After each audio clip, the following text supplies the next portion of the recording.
9, then 4, here 10, यहाँ पे 15 और इधर 18. Okay, then here 28, 26 and 30. अब हमारी नेक्स्ट वैल्यू जो इंसर्ट हो रही है after the 6th RL rotation is 2. हमने क्या इंसर्ट करा है? 2. जब हमने 2 को इंसर्ट करा तो मेरा बैलेंस फैक्टर किसका बिगड़ रहा है? इसका. ठीक है, इसका बैलेंस फैक्टर कितना हो गया? 2. तो मेरा ये हो गया A, ये हो गया B, ये हो गया C. नाउ वही A के लेफ्ट हैंड साइड के लेफ्ट में हमारी इंसर्शन हुई है, तो इसलिए ये मेरी कौन सी रोटेशन होगी? LL rotation. Okay, and this will be the 7th rotation which we are doing. After this 7th rotation, the tree will be like this. Okay, अब देखो हमने पहले क्या करना है? A को यहाँ मूव करना है, B को यहाँ मूव करना है, C को यहाँ मूव करना है. तो पहले आप इन 3 नोड्स को छोड़ दो, आप पहले इसकी रोटेशन परफॉर्म कर दो. तो 21 मेरा यहाँ चला गया. ठीक है, 28 मेरा यहीं रहा, 26 ऑब्वियसली राइट हैंड साइड तो इफेक्ट ही नहीं होगा. ठीक है, और ये मेरा हो गया यहाँ पे 9 आ गया.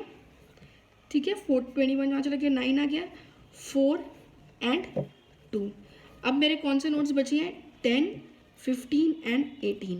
अब इन तीनों नोट्स को हम जैसे नॉर्मल बाइनरी सर्च ट्री में इंसर्शन करते हैं वैसे कर देंगे. ठीक है, तो ये मेरा 15 यहाँ आ गया और ये मेरा 18 यहाँ पे आ गया. ठीक है, नाउ आफ्टर 2 अब मेरी क्या इंसर्शन होगी? Now the next insertion is of 3. तो 3 मेरा कहाँ आया? यहाँ पे आ गया. जब 3 आया तो ये 0 है. ओके, ये -1 है और 4 की मेरी वैल्यू बिगड़ गई, वो मेरी 2 हो गई. ठीक है, तो ये हो गया A, ये हो गया B और ये हो गया C. Now it is on the left के राइट में, तो इसलिए मेरी ये कौन सी रोटेशन होगी? LR rotation. LR rotation perform होगी. LR रोटेशन परफॉर्म हुई तो मेरी C जो है वो A की जगह लेगा और A मेरा नीचे आएगा, तो ये मेरी ट्री बन जाएगी ऐसे.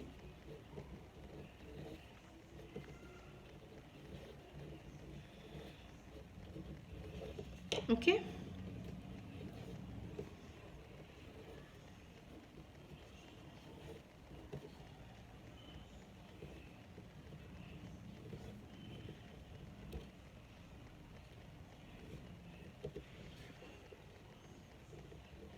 ये मेरी ट्री फॉर्म हो गई.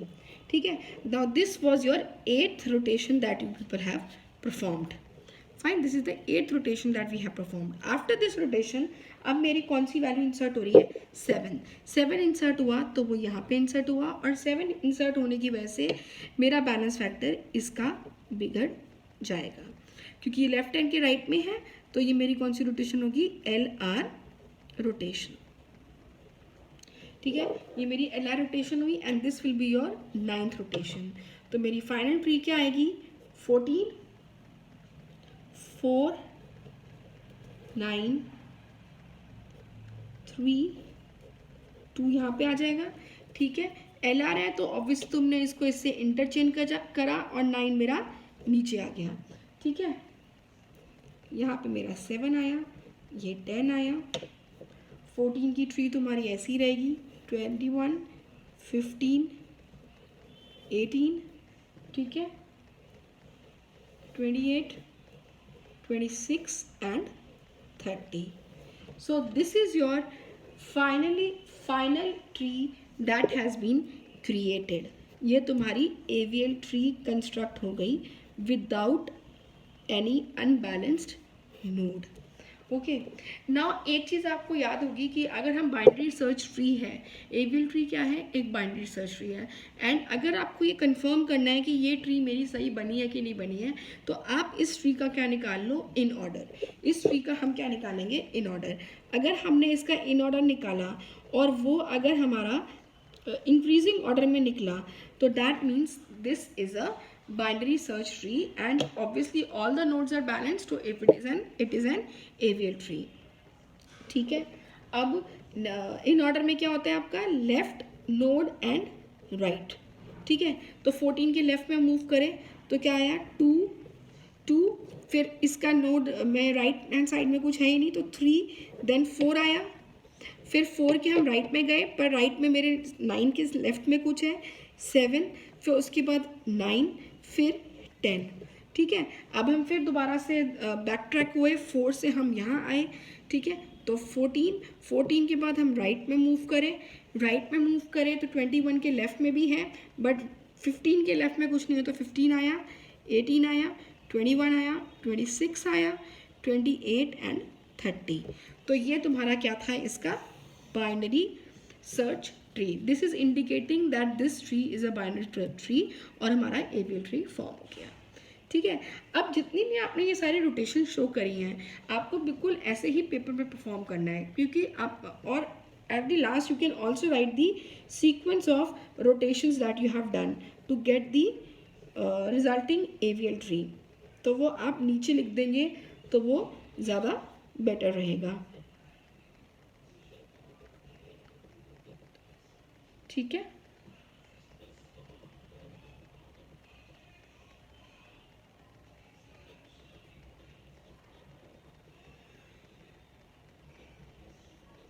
तो हमारी कितनी रोटेशंस लगी, हमारी 9 रोटेशंस लगी हैं to get this final AVL tree constructed. I hope आपको इस वीडियो से एवियल ट्री की रोटेशन समझ में आ गई होंगी। I think the example is very self explanatory that I have explained and hope you like the video.